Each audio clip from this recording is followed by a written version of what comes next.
But Scientology, it has science in the name of it. It claims to be like there's a scientific method to do this, like there's A plus thing, B equals C. Right. If you do these things rather than like therapy, where it's like you have to dig into yourself and figure it out for yourself, rather than A, B, C. I'm at D now. It's like I do this and I do this physical thing, right? And then continue doing these physical things, and then I'm happy, as opposed to just trying to come to terms with everything, like exercise or eating right or whatever. If I eat enough cheeseburgers, I will get fat. Square hamburgers are where it's at. It's a little comedy bang bang. There you go. And I love the movie's idea. I think it treats the subject of fear very well. I think if they cast a stronger kid as the lead. I mean, and he has a couple of scenes where he does okay. Like the scene where he's actually standing on the tree trunk before he jumps off over the falls. Again, like that accent just, I thought it was a decent little performance. Right. But that where accent, he loses his temper. Yeah. I don't know, that accent just, like I said, it sounds like he sounds like a toddler. Right. That, that doesn't enunciate. Like he says, "Sir." It's like, "You're a coward," almost. Coward, yeah.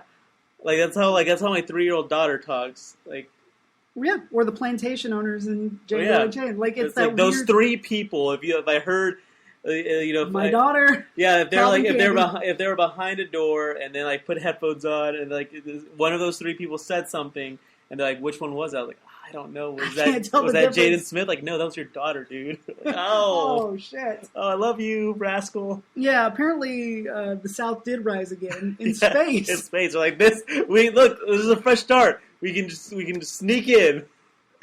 Maybe it's Will Smith's way of acknowledging he made a mistake by not playing Django, because he did turn it down. Yeah, because he wanted to kill the villain. Yeah, he was like, "No, Christoph can't do it." Someone brought up I read a lot of reviews for this movie of After Earth, and someone brought up a really good point. Like, he didn't want to be in Django Unchained because he didn't feel like he was the hero. He was the hero, the main character. And I'm like, so you do this movie where you're sitting in a chair, but it's his son. Yeah, still though, it's like. Also, it's weird because they came up with it, but I think both of the main roles are miscast. Will Smith.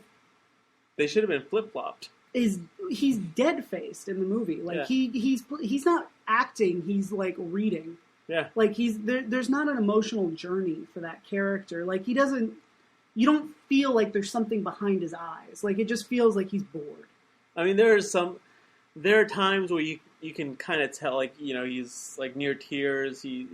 There's one moment where he's lost communication with the kid, and he's telling him to do things, and the kid is doing it. Yeah.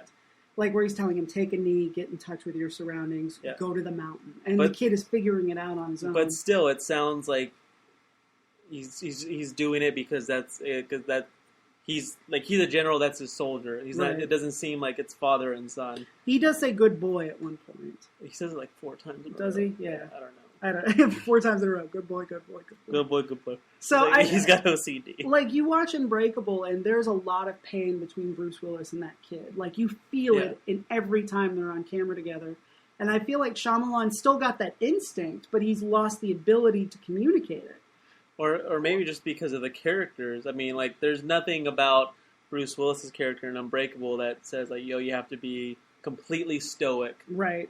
I mean, he kind of is, but that's a character choice. Right. Well, he carries his sorrow. Yeah. Like, it's obvious in everything he does that he's full of sorrow. And I guess I feel like if they could have found some way to communicate something going on, I feel like it was either a bad directing choice on Shyamalan's part or a bad acting choice on Will Smith's part, that there's just nothing there. And I think for this, in this instance, Shyamalan's completely a director for hire. You think so? Because there are some of his trademark things in the movie, not the twist so much, but the broken family, the sense of the one character who has the one broken thing that they have to fix. Like the kid in The Sixth Sense, Bruce Willis in Unbreakable, or Bruce Willis in The Sixth Sense as well. That's a movie that's got 2 main characters, but or Paul Giamatti and Lady in the Water trying to deal with the death of his family. Also, the death of a loved one. I mean, I know these are common themes, but they're also his pet themes. So I guess that might explain why he's attracted to these. True, yeah. But he co-wrote the screenplay. He's got a writing credit. Yeah, that's true. But there's a certain point after the kid jumps off and goes over the waterfall where the movie gets into a stretch where, for me, I was enjoying it quite a bit. Yeah. Like, up till then, it's really rough. I'm like, am I going to have to watch this kid walking through the woods and crying for the next 90 minutes? I'll give Jaden Smith this much. I mean, as bad as he was in this movie, he does I'm about to shit my pants terrified very well. Yes, he does. But yeah, I liked a lot of that, and I liked the end moment, you know, after they've gotten through. I liked the moment where he actually learns to ghost, although it takes forever to get there once the monster's attacking. Yeah. It just feels like we know it's like he's literally living through the story his father told. The pincers in his shoulder, he's underwater, but he still doesn't get it. And it's like, why did you go to the trouble of recreating it if he's not going to learn it? Exactly. Here? And then he fights with the monster a little bit more. Right. And yeah, at one point I was like, just fucking ghost already, Christ. Yeah, you actually said it. But the moment where he actually does is really cool, where he looks up and he sees the snow. Like the scenery in that scene too, the volcano and the monster on the cliff. The cover of Dianetics. Yes, it is exactly the cover of Dianetics. Like, you could tell that was in Will Smith's, like, next to his desk. He's like, oh, this is gonna be awesome. Highest grossing film ever? I think so. No. Will Smith's on the downslope of his career, isn't he? Yeah. Like, when you're doing Men in Black 3, that's max of desperation for a hit, right? Especially so long after the fact. After I mean, like, part 2. Like, obviously, like, part 2, like, you know, like, oh shit, Men in Black was a huge hit. We've got to make a sequel. Right. But that was, like, 4 years later. That's a totally acceptable time frame between movies. And then, was what, like, 10 years after Men in Black 2? Like, it came out last year? Yeah. So 11 years. 2012, yeah. Maybe it was 2002 when the second one came out. I don't remember. But yeah, about 10 years. Yeah. We saw that in Powerpuff Girls movie in one go. We did a double feature. Yeah, I fell asleep during Powerpuff Girls. It's a shame. You fell asleep during the better movie. Yeah, I did. Powerpuff Girls movie was so good. I was so exhausted. So many monkeys. There were baboons in this movie. Yeah, the baboons. Okay, I liked the bird. And the arc of the bird, where you actually see that the bird gives its life to protect him. Well, it saw it as one of its own, like one of its babies. Yeah. Well, it's also like his sister, so there's also dealing with that idea. And I really liked the sister character and the way she appears to him in the dream when he's on the Huck Finn raft, he's going down the river. Yeah. So, like I said, there were things about it, and I really liked the scene after he's gotten the beacon and they're on the ship, and he says, "I want to work with Mom." That was funny. It was good. It was a good release of tension after everything that. But I feel like that first act and the weird choices in casting and in writing and accents really saddles the movie and breaks what to me is actually a pretty solid premise. Like, it might be Scientology propaganda, but if it had been done right, it would still be a really effective piece of entertainment. And we talked. I asked you about this before the movie. Like, it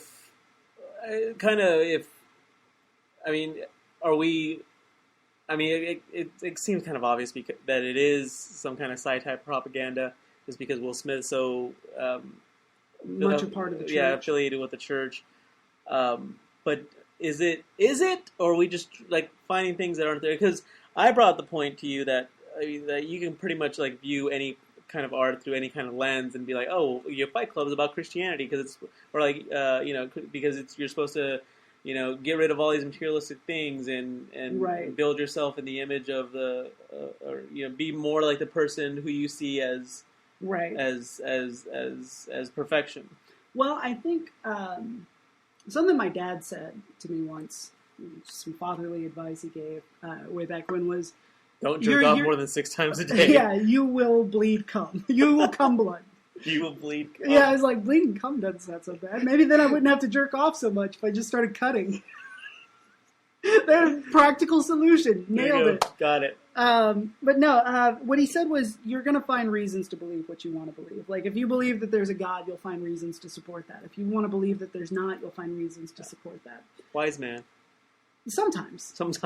He also thought John Kerry had it on lockdown in 2004. So. Well, there's a while where I thought that too. Yeah, that's true. You can't blame him for that. You can't blame my dad for Bush getting a second term. Right. If only your dad hadn't been if he hadn't jinxed it. Yeah, he jinxed it by saying it out loud. He said, "No, oh, damn it! God damn it, Dad! Damn it, Ricky!" That's actually my dad's name. I feel like if you're an honest critic, that you have different, let's say, viewfinders in your bag that you can use to apply to a movie. So, like, you can read The Matrix through a Gnostic filter. You can read it through a Christian filter, a Buddhist filter. Like, there are different filters. You can read anything through a feminist filter, the way it deals with women. You know, even a movie that has an all-male cast, like Glengarry Glen Ross, you could read with a feminist eye. So I think that there are different ways of looking at things, and that a critic in a particular field, if you're known for being a feminist critic, obviously you're going to take a feminist look at something. But I also feel like it's foolish to assume that there's nothing in there that has anything to do with the creator's beliefs. Like, you have to take into account the artist and their probable intentions and influences. I mean, looking at Star Wars and saying it's got nothing to do with Flash Gordon is foolhardy.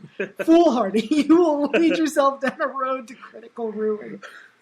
You know, or looking at The Matrix and saying it has nothing to do with Star Wars. Yeah, for sure. Or wanting to be a woman. I think Cloud Atlas is more about that. I think that's more so that. You should watch Cloud Atlas. Should I? I really liked it. Yeah, but you also liked After Earth. I didn't like After Earth. I liked things about After Earth. But you're right. I do go into things looking for reasons to like them. I think that's one of my gifts as a human being. You see beauty in everything. I do. I'm just everything is beautiful. I'm like Christ in that way. I always thought you were very Christ-like. Beard, around 30 years of age. Yeah. Enjoy the next 3 years, bro. Yeah, because after that it goes downhill fast. So that's After Earth. Yeah. Any closing remarks you'd like to make about After Earth? Not really. I feel like we covered it pretty well. I like James Newton Howard's score. I thought it was really pretty good. Nice. Yeah, it was really. Yeah. I enjoyed it a lot. C minus. Yeah, a lot of people. So many people. If I had a kid, I'd show it to him and see if he liked it. After a certain age, maybe about 6 or 7. You mentioned there was a review that you read that got you interested in watching? Yeah. Was it from Badass Digest? No, it was actually HitFix. It was Drew McWeeny. Okay. Oh, that's right. You told me. Yeah.